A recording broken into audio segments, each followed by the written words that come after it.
João capítulo de número 17, nós leremos até o final, o verso número 26, nós leremos toda a oração de Jesus, tudo aquilo que ele falou para o povo e tudo aquilo que ele falou ao Senhor, ao seu Pai, sobre o povo, os seus discípulos. Diz assim o texto bíblico: tendo Jesus falado estas coisas, levantou os olhos ao céu e disse: Pai, é chegada a hora, glorifica a teu Filho, para que o Filho te glorifique a ti. Assim como lhe conferiste autoridade sobre toda a carne, a fim de que ele conceda a vida eterna a todos os que lhe deste. E a vida eterna é esta: que te conheçam a ti, o único Deus verdadeiro, e a Jesus Cristo, a quem enviaste. Eu te glorifiquei na terra, consumando a obra que me confiastes para fazer. E agora glorifica-me, ó Pai, contigo mesmo, com a glória que eu tive junto de ti, antes que houvesse mundo. Manifestei o teu nome aos homens que me deste do mundo. Eram teus, tu nos confiastes, e eles têm guardado a tua palavra. Agora, eles reconhecem que todas as coisas que me têm dado provêm de ti, porque eu lhes tenho transmitido as palavras que me deste, e eles as receberam. E verdadeiramente conheceram que saí de ti e creram que tu me enviastes. É por eles que eu rogo, não rogo pelo mundo, mas por aqueles que me deste, porque são teus. Ora, todas as minhas coisas são tuas, e as tuas coisas são minhas, e neles eu sou glorificado. Já não estou no mundo, mas eles continuam no mundo, ao passo que eu vou para junto de ti. Pai Santo, guarda-os em teu nome que me deste, para que eles sejam um, assim como nós. Quando eu estava com eles, guarda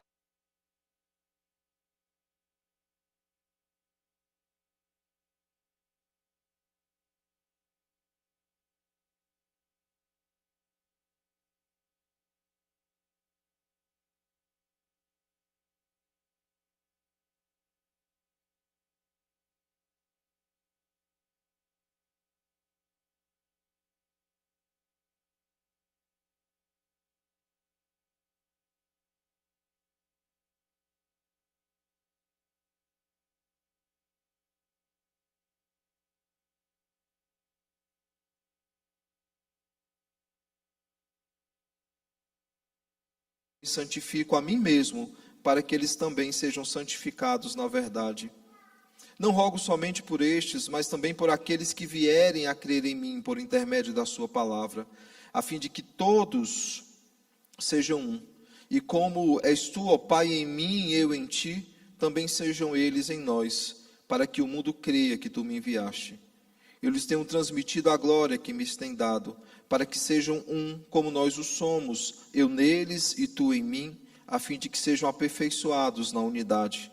Para que o mundo conheça que tu me enviastes e os amaste, como também amaste a mim. Pois a minha vontade é que onde eu estou, estejam também comigo os que me deste, para que vejam a minha glória que me conferiste, porque me amastes antes da fundação do mundo. Pai justo, o mundo não te conheceu, eu, porém, te conheci, e também estes compreenderam que tu me enviastes. Eu lhes fiz conhecer o teu nome, e ainda o farei conhecer, a fim de que o amor com que me amaste esteja neles, e eu neles esteja. Oremos ao nosso Deus, irmãos. Santo e bondoso Deus, bendito Pai, somos gratos, Deus, pela tua palavra e te pedimos que o Senhor possa mais uma vez nos ensinar por intermédio dela. Que o doce e santo Espírito Divino Mestre, o Consolador enviado por ti, Senhor, possa mais uma vez, Senhor, tratar com os nossos corações essa manhã, nos convencendo a respeito do pecado, da justiça e do juízo, e nos fazendo, Pai, andar cada vez mais conforme a tua vontade, Senhor, em santificação e honra ao teu santo nome. É no nome de Jesus que nós te oramos e também te agradecemos. Amém. Descentar, irmãos. Fique ainda com o texto bíblico aberto, nós olharemos bastante para essa porção dessas últimas palavras de Jesus aos seus discípulos. É interessante, irmãos, porque o sermão de hoje, e nós iremos meditar numa pergunta, por que nós estamos aqui. O sermão de hoje, ele traz aí palavras de Jesus. Se você tem aquela Bíblia mais antiga, você vai ver muita coisa em vermelho aí. As Bíblias mais antigas tinham disso, né? As palavras de Jesus vinham em vermelho. Nós temos muitos textos em vermelho, nesses capítulos que nós temos aqui diante de nós. Jesus ele está se despedindo, e para isso ele sacerdotalmente se coloca diante do Senhor para orar pelos seus discípulos. Como um bom mediador, ele está intercedendo pelos seus discípulos, pela santificação dos seus discípulos, para que Deus os guarde, para que Deus os proteja em um mundo tão difícil. E o versículo mais conhecido desse capítulo 17, com certeza é o verso 17. Santifica-os na verdade, a tua palavra é a verdade. Mas, infelizmente, irmãos, é um dos poucos versículos conhecidos desse texto. A oração sacerdotal ela é uma das mais desconhecidas da Escritura. Nós conhecemos a oração dominical, a oração que o nosso Deus nos ensinou, o Pai Nosso. Nós conhecemos orações que estão ali nos Salmos, por exemplo, o Salmo 23. Mas a oração sacerdotal de Jesus ela não é tão conhecida como ela deveria ser. E é impressionante, irmãos, porque ela diz em suma o motivo de nós estarmos aqui. Por que o Senhor nos mantém nesse mundo? Por que nós estamos aqui nessa terra? Qual é o nosso propósito? Qual é o motivo de estarmos aqui? E é fundamental, irmãos, termos isso em vista, porque, como eu disse, Jesus ele está se despedindo. Jesus ele está dizendo aos seus discípulos as suas últimas palavras. E é interessante porque ele vem em uma série de ensinos. Ele está no Evangelho de João ensinando muitas coisas. E não se esqueçam, diferentemente dos 3 primeiros evangelhos, chamados sinóticos, ou seja, que têm uma mesma ótica, eles têm como ponto de partida possivelmente o Evangelho de Marcos, e eles tratam praticamente sobre as mesmas coisas. O Evangelho de João, ele tem uma pegada diferente, principalmente porque ele é escrito muito tempo depois.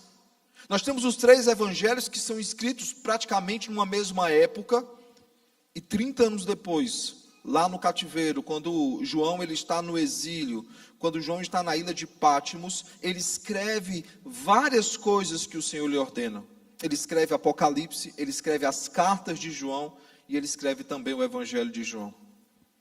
Percebe, irmãos, que Marcos ele tem uma perspectiva de tratar com os romanos a respeito do Evangelho de Cristo. Mateus ele olha para os judeus para ensinar-lhes várias coisas, principalmente que o Evangelho não é apenas para judeus, mas para todo o mundo. Nós temos Lucas, o historiador, que a pedido do excelentíssimo Teófilo faz registro a respeito de coisas que ele investigou, para que o excelentíssimo Teófilo tivesse plena certeza de que ele não cria em vão e que era verdade aquilo que havia sido anunciado para ele. João está escrevendo para o mundo inteiro. João está combatendo o gnosticismo, ele traz um Jesus totalmente homem e totalmente Deus. Por isso ele abre tanto a carta, a primeira carta, como o Evangelho, dizendo que o verbo, ele de fato se fez carne, e os nossos olhos o viram, as nossas mãos apalparam, os nossos ouvidos ouviram a sua palavra. Ele faz questão de dizer que ele era de fato um homem, apesar de ser também Deus. Ele se fez carne e habitou no nosso meio.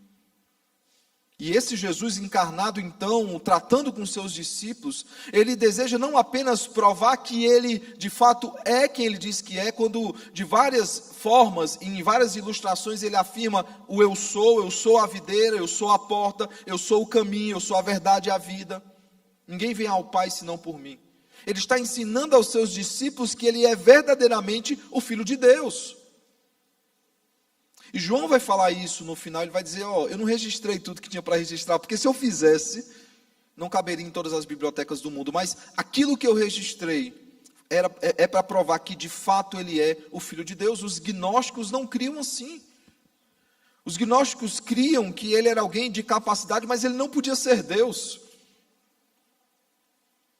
Porque para o gnóstico, o corpo ele é o cárcere da alma. E como é que um Deus ele se diminui ao ponto de entrar num corpo que tem limitações e que é pecador? Pregavam que talvez ele fosse um fantasma. Por isso a necessidade de dizer, João diz, ele teve sede, ele chorou, ele quis comer. Quando trata a perspectiva da ressurreição, é pior ainda para um gnóstico, para um docetista. Porque pior do que encarnar é ressuscitar nesse mesmo corpo. Perceba que João, ele, de forma muito teológica, ele está ensinando o tempo todo aos seus discípulos que, de fato, Jesus é o Filho de Deus e é totalmente homem. E aí então, irmãos, após Jesus mostrar claramente que ele é o Filho de Deus, por meio de sinais, prodígios e maravilhas, ele começa a dar as últimas instruções aos seus discípulos. Se nós lembrarmos bem, irmãos, no capítulo 13 de João, ele lava os pés dos seus discípulos e ensina aquilo que é correspondente à ceia do Senhor. Não há registro em João da ceia do Senhor, há o lava-pés, o momento que ele lava os pés dos seus discípulos, mas o intuito é o mesmo, servir aos seus. E aí no capítulo 14, então, capítulo 13, ele anuncia que será traído. No capítulo 13, ele fala que Pedro irá negá-lo. No capítulo 14, então, ele diz que irá preparar morada para todos nós. Irá nos preparar lugar. Ele começa o capítulo 14 dizendo assim, não se turbe o vosso coração. Não se atemorize. E ele começa então a falar aos seus discípulos. Ele começa então a ensinar aos seus discípulos coisas que são fundamentais. No capítulo 14 ainda ele promete um consolador, ele fala que nos seria enviado um consolador, e que por meio desse consolador nós seríamos edificados, nós seríamos admoestados, também consolados. No capítulo 15 ele fala sobre a videira, mais uma sentença eu sou, sentença essa usada apenas pelo Deus Pai. E no capítulo 16, quando ele fala sobre a missão desse consolador, ele diz o seguinte, tenho-vos dito estas coisas, para que não vos escandalizeis. Ainda no capítulo 16, o verso 25, quando ele registra palavras de despedida, ele diz, estas coisas vos tenho dito por meio de figuras. E aí no capítulo 17, então, irmãos, João então registra dizendo, tendo Jesus falado estas coisas. Perceba que é o mesmo discurso, é uma mesma palavra do Senhor. É como se ele estivesse aqui concluindo aquilo que ele havia acabado de pregar aos seus discípulos, com uma oração intercessória, com a oração de intercessão por eles, se colocando diante do Pai e intercedendo pelos seus discípulos, não apenas esses que estão diante dele, mas aqueles que o Senhor ainda o daria, ou seja, ele também intercede por nós, quando ele se coloca diante do Senhor. Ele prega aos seus discípulos sobre suportar a cruz, ele prega aos seus discípulos sobre pagar o preço, mas ao mesmo tempo ele diz que nós seremos consolados a respeito disso. Deixa rapidamente, só explicar como essa palavra é consoladora. Por exemplo, quando ele fala a respeito do Espírito Santo, ele diz, esse consolador, ele irá nos ensinar a respeito do pecado, da justiça e do juízo. E antes que alguém tente especular o que é essa missão, essa tripla missão do Espírito Santo, não é dar poderes especiais, não é dar, não, ele vem para essa missão. E após dizer isso, antes que alguém pudesse especular, ele vai explicar o que é convencer a respeito do pecado, da justiça e do juízo. Quando ele fala da justiça, Jesus só diz isso, convencer a respeito da justiça, porque eu voltei para o Pai. Nós não podemos não entender, irmãos, profundamente o que quer dizer essa sentença, mas permita-me rapidamente explicar, para que vocês entendam a importância do sacrifício de Cristo e por que Ele é o real e verdadeiro intercessor da igreja. Quando Isaías 53 nos diz assim, nós o reputávamos por ferido de Deus e afligido, ou oprimido em algumas versões. Nós o reputávamos como ferido de Deus e oprimido. Ou seja, aqueles que olhavam Jesus sendo crucificado, olhariam para ele e diriam, ele está sendo punido porque ele blasfemou contra Deus. Ele disse, eu sou, quando ele não era. Não é isso que aqueles que passam na crucificação dizem? Se de fato és o Filho de Deus, desce dessa cruz. Ou seja, eles reputavam a Jesus como ferido de Deus e oprimido. Deus o estava oprimindo porque ele disse sobre si algo que ele não era. Só que, irmãos, ao dizer que eu voltei para o Pai, ele está dizendo o seguinte, o Pai me aceita de volta porque eu sou quem eu disse que eu sou. Tanto que o guarda, um dos guardas ali na crucificação, ele testifica dizendo, este era verdadeiramente o Filho de Deus. Agora perceba a maravilha de tudo isso.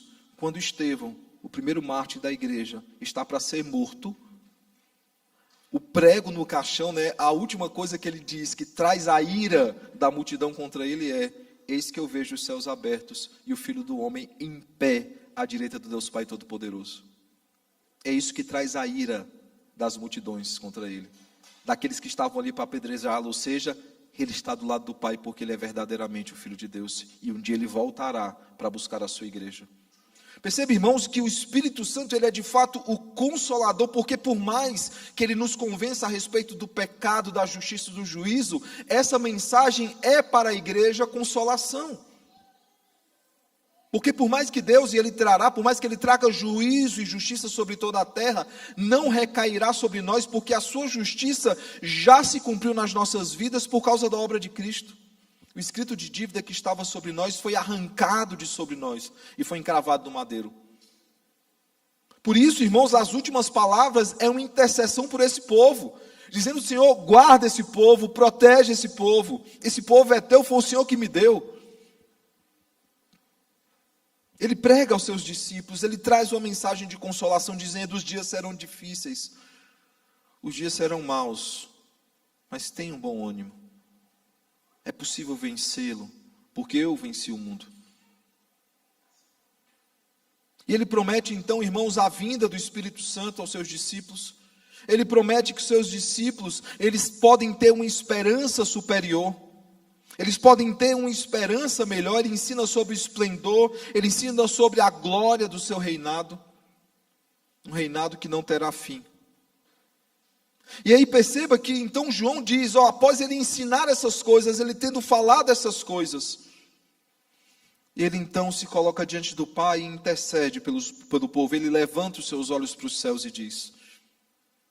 É interessante, irmãos, porque ele repete essa expressão durante essa pregação várias vezes. Eu mostrei duas pelo menos, mas o capítulo 13 traz essa expressão.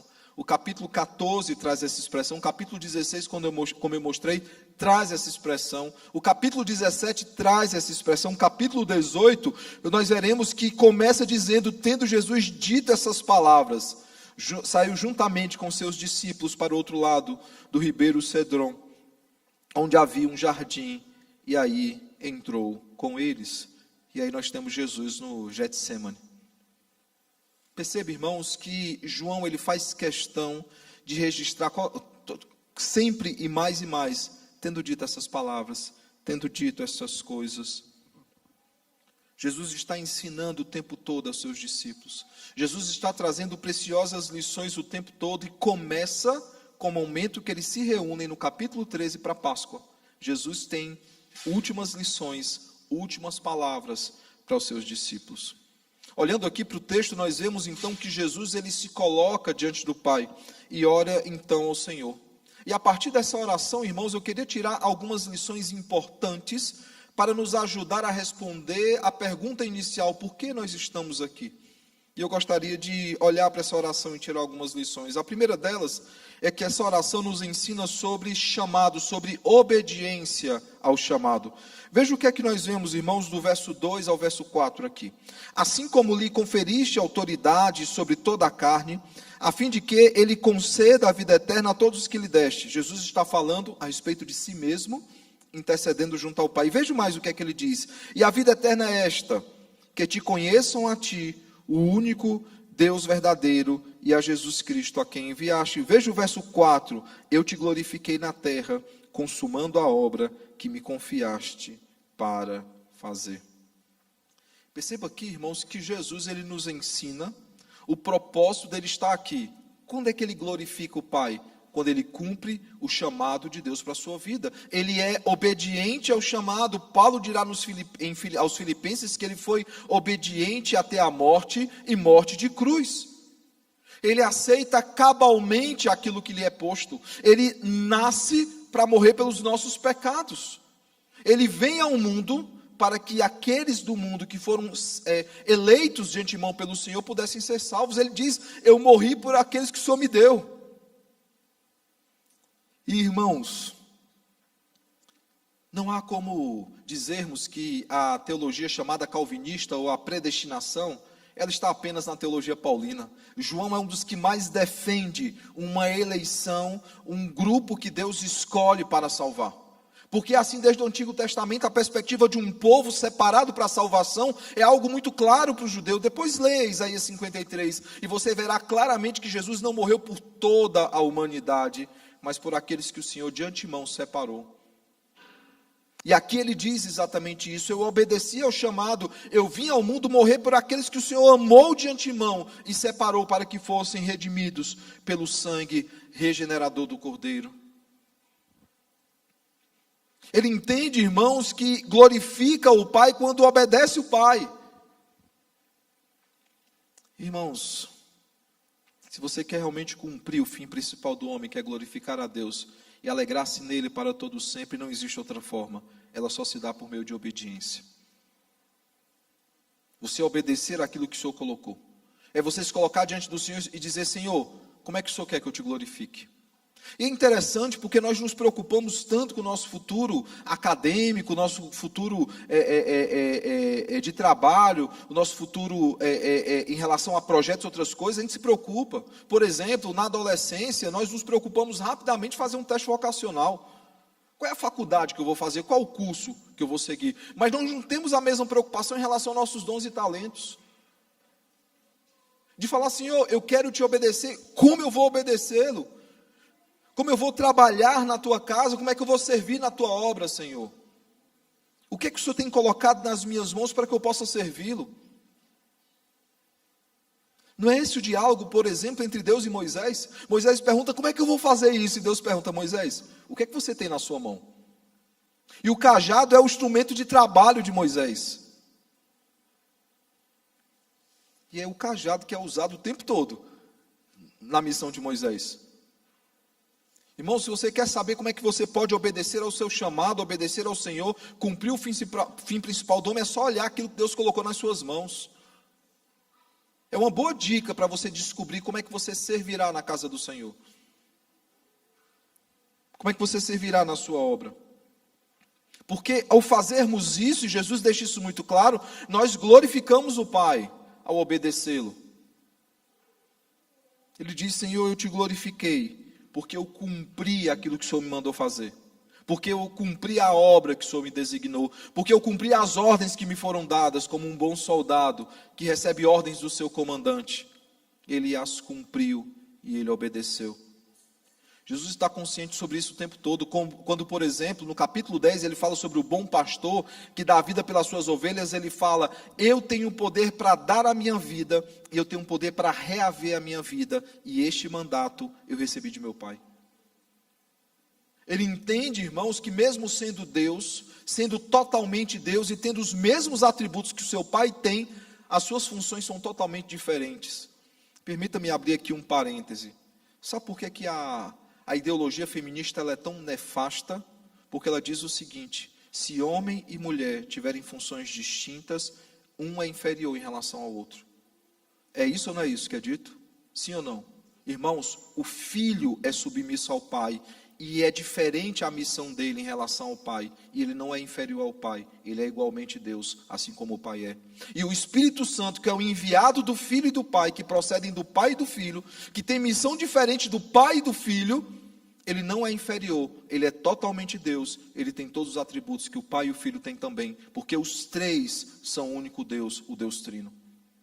Funções diferentes não tornam ofícios superiores ou inferiores. Na nossa igreja nós temos 2 ofícios, presbíteros e diáconos, ambos importantes diante de Deus e totalmente importantes para a vida da igreja. Um não é superior ao outro, as funções é que são diferentes. A responsabilidade é a mesma. Obediência ao chamado, irmãos, é a primeira lição dessa oração. A segunda lição é o propósito da palavra. Qual é o propósito da palavra? Qual é o papel da palavra nas nossas vidas? Veja o verso 6 ao verso 8.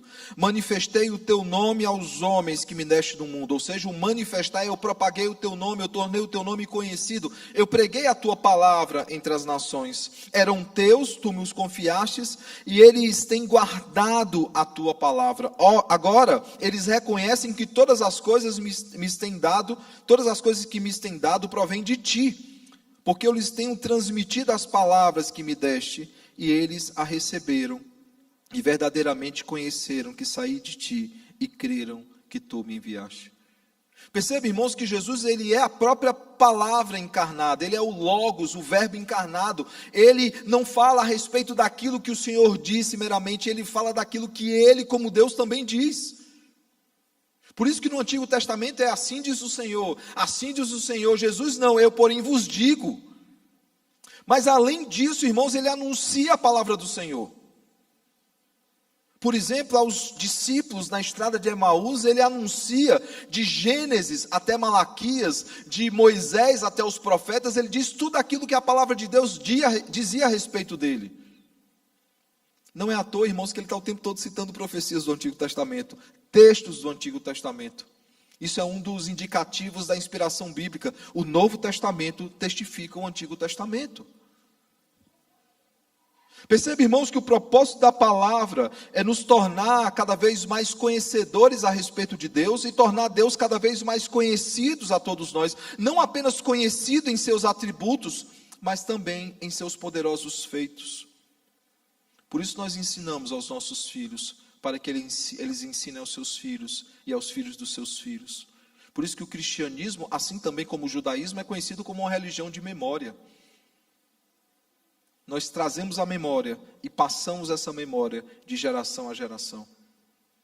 Ainda quando não havia a Bíblia escrita em papel, eles tinham a tradição oral de passar geração após geração a palavra de Deus. E Deus, na sua soberana vontade, debaixo do seu soberano poder, Ele permitiu que chegasse aquilo que é registrado, que podemos ler, que chegasse aos concílios essa palavra, e os concílios então dissessem, isso aqui é a palavra do Senhor.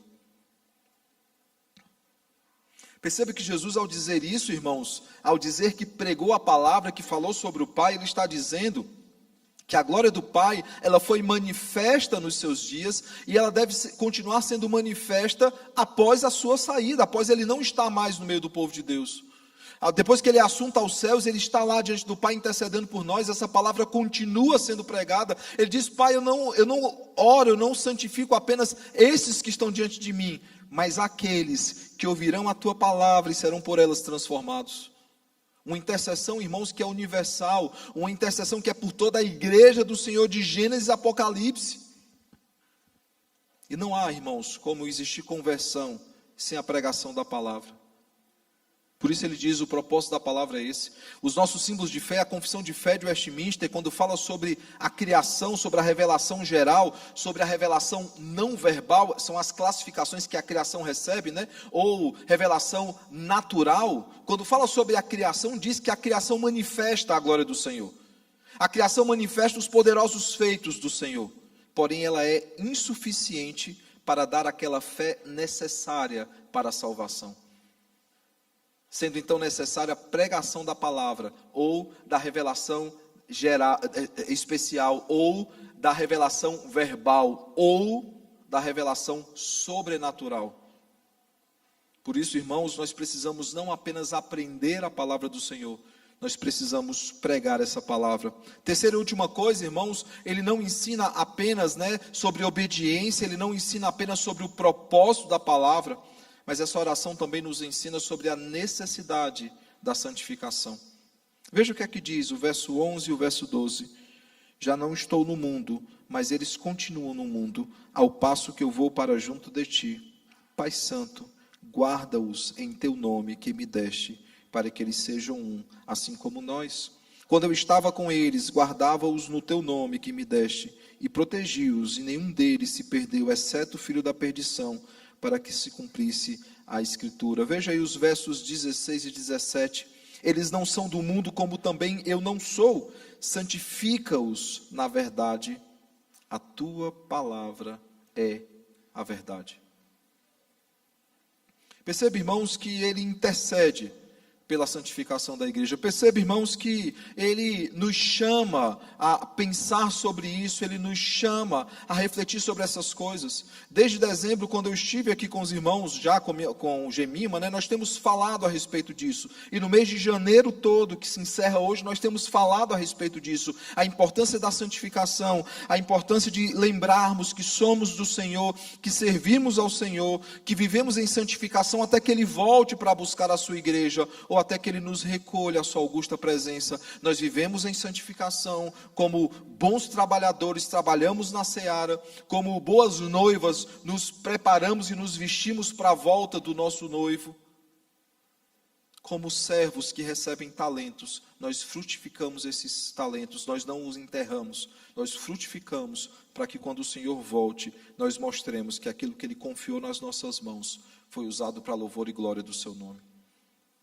Esses versículos, irmãos, fica muito claro que é preciso estar na verdade, para que uma vez na verdade, sejamos pela verdade santificados. Cristo, Ele volta para o Pai, mas Ele deu ao seu povo a arma mais importante na luta contra o pecado, a sua palavra, o nosso alimento diário, aquilo que nos deixa bem nutridos para a nossa guerra diária.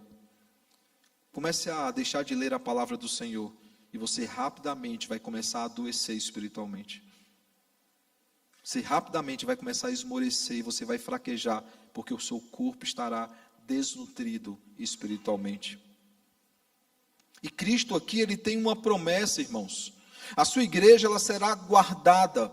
A sua igreja, ela será protegida. A sua igreja, ela será santificada pelo Senhor. Esses são os verbos que Jesus coloca diante do Pai. E antes que alguém diga, mas eu faço orações diante do Senhor, e nem sempre elas são atendidas como eu espero, irmãos, é o Filho, o Deus Filho, que não mente, que não volta atrás, orando para o Deus Pai, que não mente e não volta atrás. Não é uma oração esperando uma possibilidade de resposta, é uma intercessão certa, sabendo que aquilo que ele pede ao Pai será prontamente atendido. Por isso, irmãos, a promessa de sermos guardados, a promessa de sermos protegidos, a promessa de sermos santificados, ela é certa. Cristo, Ele é aquele que salva o seu povo, mas é aquele também que mantém o seu povo salvo.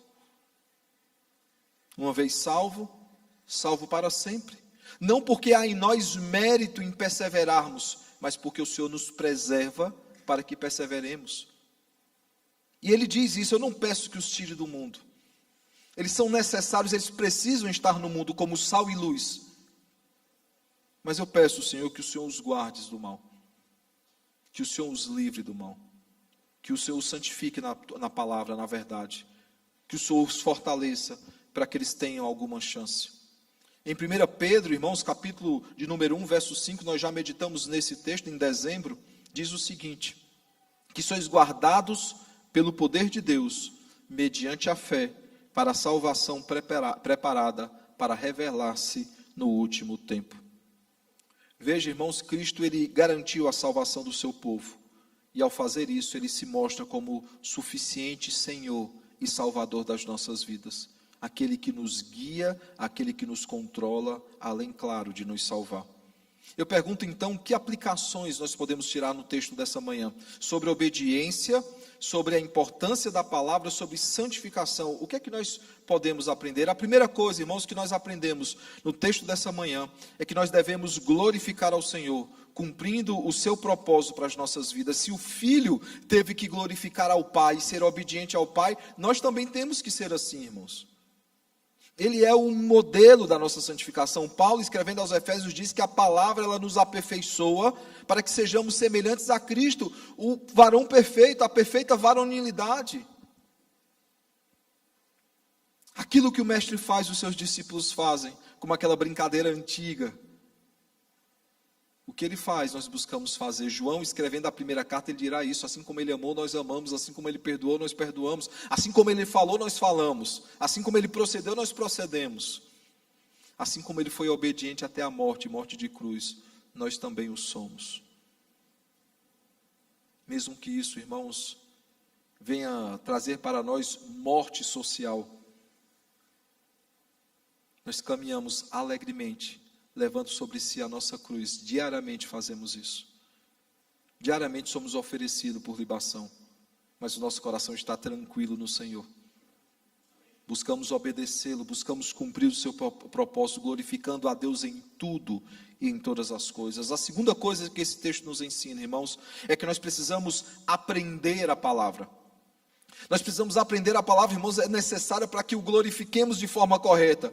Para que sejamos santificados pelo Senhor é necessário que aprendamos a sua palavra, porque quando fazemos isso, nós vemos exatamente como devemos glorificar a Deus e como devemos viver em santificação. Não existe outra forma, irmãos. Ele é o manual do construtor. Ele é o manual de garantia, né? Aquilo que ensina aquilo que nós devemos fazer. É o nosso manual de sobrevivência. Sem a palavra do Senhor, nós não temos a mínima chance. Por isso que Paulo diz na armadura de Deus que ela é uma arma de defesa e também de ataque. É a única arma, a única coisa na armadura de Deus que tem um duplo propósito.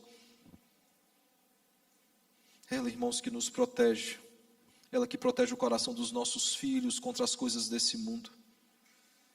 E como o mundo tem se levantado contra a igreja, irmãos, e cada vez mais. Cada vez mais. Vi um vídeo ontem, me deixou muito triste esse vídeo. Não lembro quem me enviou, mas em suma é uma professora nos Estados Unidos, em uma sala de aula, numa matéria que agora é obrigatória lá, ensinando sobre ideologia de gênero e linguagem neutra. Ela usa um fantoche e pergunta então, o que vocês querem perguntar para ele? Para ele, né? A palavra é essa, acho que a palavra é essa.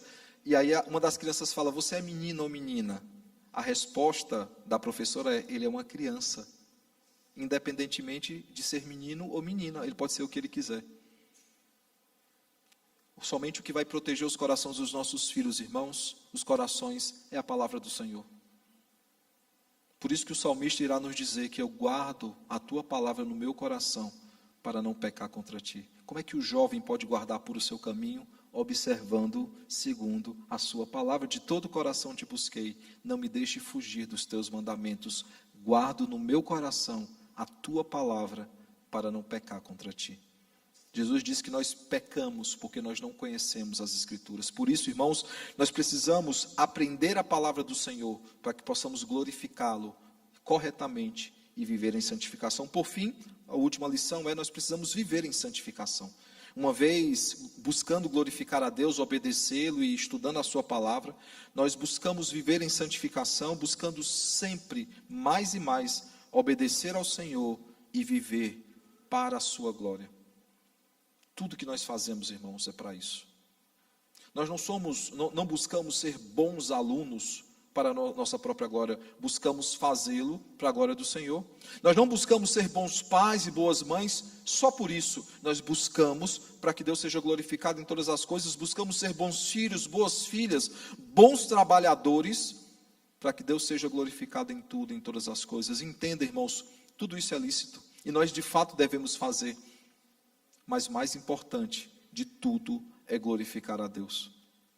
Se algum dia você espera uma promoção, um reconhecimento por algo, mas isso custa o seu testemunho, fuja rapidamente dessa situação. E eu falo como alguém que trabalhou já, além de trabalhar na igreja, eu trabalhei na iniciativa pública, na iniciativa privada, e várias vezes o meu testemunho ele foi colocado à prova quando coisas foram oferecidas e elas não eram lícitas. E mesmo sofrendo represálias, eu disse, eu não vou fazer isso. Não é correto, isso não glorifica a Deus. Pergunto então, irmãos, duas coisas para a nossa reflexão. A primeira delas é, por que que nós estamos aqui? E a resposta é bem simples, nós estamos aqui para vivermos para a glória de Deus. Segunda pergunta, o que nós faremos então? Como nós faremos isso? Como é que nós viveremos para a glória de Deus? Por meio da sua palavra. Por isso, nós precisamos nos dedicar diária e constantemente para o estudo da palavra, para, assim como Esdras, nós já aprendemos sobre isso em Neemias, né? Assim como Esdras que propôs no seu coração aprender a palavra do Senhor, viver a palavra do Senhor e ensinar a palavra do Senhor, nós também precisamos fazer a mesma coisa. Que o bom e eterno Deus, irmãos, aquele que nos chama, que nos comissiona, que Ele nos ajude a glorificá-lo todos os dias, sendo santificados sempre e mais pela sua palavra, fazendo assim com que cumpramos o fim principal do homem, que é glorificar a Deus e alegrar-se nele.